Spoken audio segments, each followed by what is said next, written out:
In a world where trade wars have become the new battlefield and tariffs have turned into political weapons, India has made a move no analyst truly anticipated. Once hailed as Washington's strongest ally in Asia, the country has now stepped into Beijing's corner. When Donald Trump imposed a sweeping 100% tariff on Chinese imports, on top of the heavy duties already placed on Indian products, New Delhi found itself at a crossroads. Surrender to U.S. pressure or defend its own economic sovereignty, even if it meant straining a long-standing alliance. India chose the latter. According to the Wall Street Journal, this decision marked a historic turning point in Asia's entire trade and security order. The shift, now being called the Asian pivot, began in early October when India's foreign minister quietly attended a closed-door summit in Shanghai. There, New Delhi and Beijing signed a landmark strategic partnership agreement focused on mutual economic support in the face of external sanctions. In practical terms, it meant India was now ready to coordinate trade and technology policies with China, against Washington. Reuters, citing officials from China's foreign ministry, revealed that talks had been underway since August. India's core demand: guaranteed access to China's supply of rare earth minerals and advanced tech components. For many in Washington, the news landed like a thunderbolt. Only a few years earlier, India had been seen as the key counterweight to China in the Indo-Pacific region, a vital member of the Quad alongside the US, Japan, and Australia. Now, that alliance has all but crumbled. The Economist reported that many in New Delhi viewed Donald Trump as the architect of this collapse. His decision to slap tariffs on Indian exports, pharmaceuticals, textiles, even software, was seen not as fair competition, but as betrayal. While the White House insisted the move was about restoring trade balance, India saw it as an insult to its sovereignty. Prime Minister Narendra Modi, who had spent years cultivating close ties with Washington, made his frustration known. "America cannot treat India as a junior partner," he reportedly said during the closed meeting. "We will not be a colony of the 21st century." New Delhi's response was swift. Within a week of the tariff announcement, India withdrew from several joint defense and technology programs with the US, cancelled major Boeing aircraft deals, and froze negotiations for a Tesla manufacturing plant. The message was unmistakable: the partnership was unraveling. Sensing opportunity, China moved quickly. Beijing proposed a new energy and technology alliance under which both nations would share critical resources and innovation.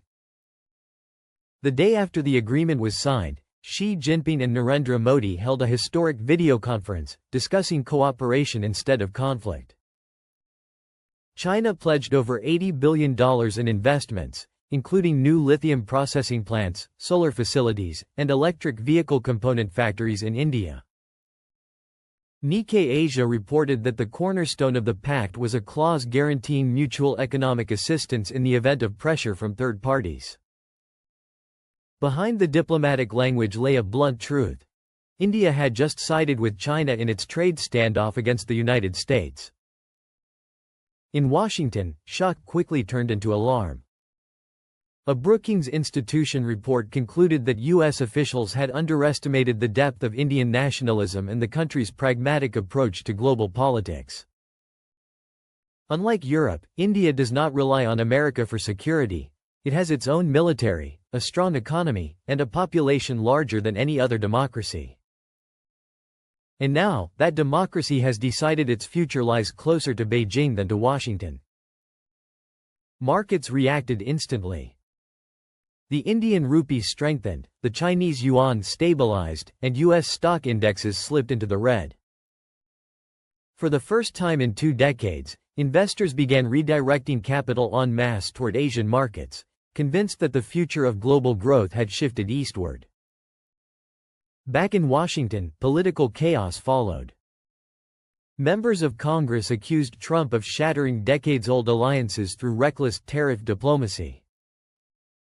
The Democratic leadership claimed he had dismantled America's Asia strategy overnight, while even Republicans began voicing doubts. According to Politico, several senators called the sanctions on India a geopolitical act of self-destruction. Meanwhile, in India, a wave of national pride swept across the country. Crowds gathered in support of an independent economic path, chanting slogans broadcast on national television: "India chooses Asia, not America." Universities hosted debates on the dawn of a new Asian century, where India and China would stand as equals, shaping a multipolar world. At the United Nations, the shift became visible. For the first time, India voted alongside China to oppose US-led sanctions on Iran, a symbolic but unmistakable gesture that confirmed the alliance's collapse. Al Jazeera noted that India and China were now acting as a unified diplomatic bloc. But the most alarming signal for the United States came from the financial front. India began talks to join China's CIPS payment system, Beijing's alternative to SWIFT, designed to bypass American sanctions. If realized, the move would effectively pull the world's largest democracy out of the dollar's orbit, a blow the U.S. economy could scarcely afford. The Financial Times reported that Trump held an emergency meeting with top officials, searching for ways to bring India back. But sources admitted it might already be too late. "We bet on India," one White House aide told reporters, "and now it's playing against us." Meanwhile, construction has already begun on the first China-funded semiconductor plant in Gujarat, led by SMIC, one of Beijing's leading tech giants. In India, it's hailed as a triumph of sovereignty, in China, as a strategic victory, and in the United States, as a betrayal. CNN reports growing unease within the Pentagon. India's geographic position gives it control over vital Indian Ocean trade routes connecting Europe and Asia. If New Delhi were to restrict U.S. naval access, it would deal a heavy blow to American influence in the region. Analysts at Rand Corporation warn that the emerging Beijing-Delhi axis could evolve into the most powerful geopolitical alliance in decades, one united not by ideology, but by shared resentment of Washington's economic coercion. Here lies the ultimate irony. The very weapon Trump believed would secure U.S. dominance, tariffs, has now backfired. In trying to isolate China and discipline India, he has instead driven them into each other's arms. The result? A rising Asian coalition capable of challenging American power not just economically, but politically and strategically. At the International Monetary Fund, experts are already discussing a new division of the world. If China and India integrate their production chains, they warn, the U.S. could lose up to 20% of its share of global GDP within a decade. The World Bank agrees, such a shift could rewrite the entire architecture of global finance. But Trump, as always, remains defiant. He insists India is making a massive mistake and vows consequences. Yet this time, his words sound uncertain. The balance of power has changed. The United States is no longer the world's only center of gravity. India, after years of walking a tightrope between Washington and Beijing, has finally made its choice.